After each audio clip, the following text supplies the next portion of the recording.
have to talk about Flower of Evil, the TV show. Let's go. So I finished watching Flower of Evil. I don't know, this show came out like probably 3 or 4 years ago already at this point, but I don't know what took me so long to watch it. It was so good. So Flower of Evil is a dark, suspenseful thriller. That's kind of how I would describe it. And but also it has probably one of the most romantic and beautiful love stories that I have seen on television in a long time. And I did not expect that out of this show. Like, you go into it expecting like it's about a serial killer and a murder and a mystery, and you're trying to uncover the truth about what's going on, and you sort of get everybody's backstory and, you know, previous lives and how it all intertangles together. But at the core of the show is a couple. And so it's a young couple, and they have a young daughter who, by the way, is adorable.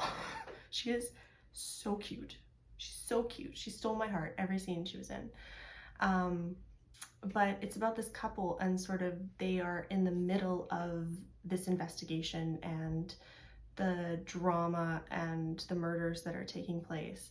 And we sort of learn more about their backstories and their families and who they come from, like where they come from and all that as the show goes on.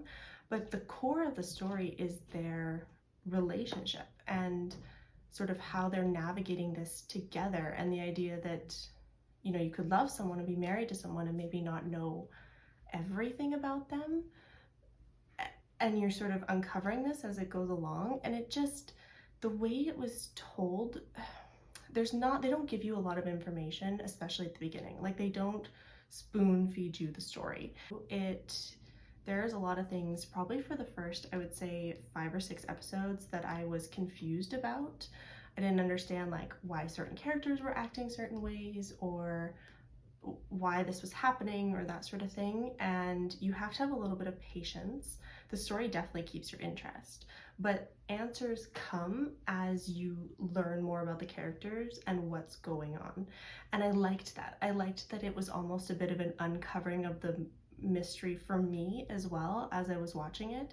It wasn't just, oh, here's what's going on, da da da da da. Like, you sort of were unsure and confused, and then as you go along you learn more. And I thought it was very cleverly written, well paced. Like, I was not bored, excuse me, for like a single minute. I was on the edge of my seat, needed to know what was gonna happen next. I binged it so fast. The characters are all great. The acting is fabulous.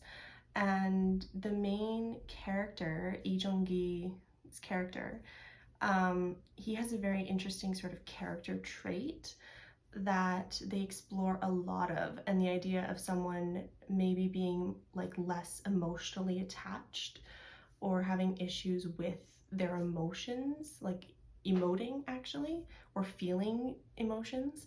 And I thought that was a really interesting character choice, and it added such a unique dynamic to their relationship and all of that. And I thought that was so well done. The villain, great villain, creepy. There were some creepy elements to this, like not horror, I wouldn't say that far, but definitely like dark and suspenseful. So be warned, like there's a little bit of, they deal with some heavy-handed topics. Murder, obviously. They talk about suicide a little bit. They talk about like bad family dynamics and that sort of stuff. So just pre-warning. Yeah, overall, I would definitely rate the show a huge 10 out of 10. It was so good, edge of your seat. If you love suspenseful action thrillers, great characters, and a surprisingly beautiful, realistic love story that took my breath away. I was just so blown away because I was not expecting that out of this show. Yeah, so Flower of Evil, would highly recommend. You should watch it right now. Go. See you later.